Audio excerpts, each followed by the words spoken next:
On parle bien souvent de la floraison spectaculaire des cerisiers du Japon qui littéralement dégoulinent des arbres au printemps. Mais malheureusement, on oublie un peu les pommiers d'ornement qui sont tout aussi beaux. Et il est grand temps que je vous montre l'un de mes préférés.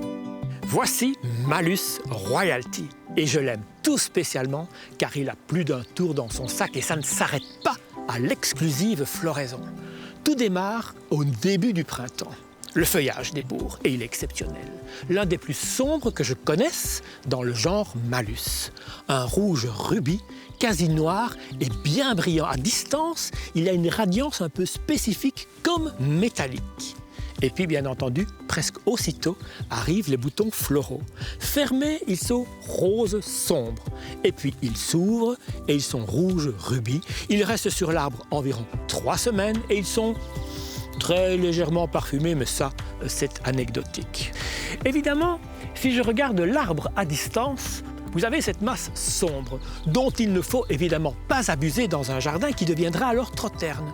Mais un seul sujet en isolé, parmi de nombreux feuillages verts ou même un fond d'écran vert, ou regardez, dans le fond, une série de bouleaux au tronc blanc. Ça, c'est magique. Puis, l'automne arrive. Et là, vous attend une surprise. Non, une double surprise. Le feuillage devient somptueux, jaune orangé, sur lequel va se détacher quoi?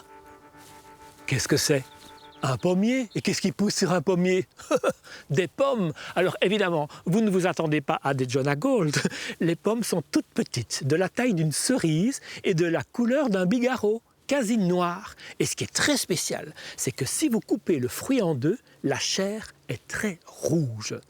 Ce fruit reste sur l'arbre jusqu'en plein hiver. Il aura tendance un petit peu avec le temps à ramollir avec le froid. Et ça devient maintenant un garde-manger pour les oiseaux. Et côté culture, rassurez-vous, c'est hyper simple. Cet arbre, en fait, est né dans les années 1960 au Canada. C'est dire sa rusticité. Il peut descendre en hiver jusqu'à -20, -25 sans broncher. Le sol, j'en parle même pas, simple terre de jardin. La seule chose qui est hyper importante, c'est l'emplacement, obligatoirement en plein soleil, pour que le feuillage rougisse, bien évidemment. Enfin, saviez-vous que les Anglais adorent faire des confitures, des gelées à partir des fruits du pommier ornemental?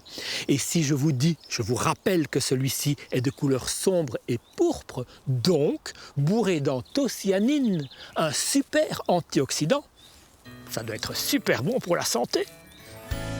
Malus Royalty, à planter de préférence à l'automne, dans une terre normale de jardin, obligatoirement en plein soleil, pour une floraison au milieu du printemps et des fruits à l'automne.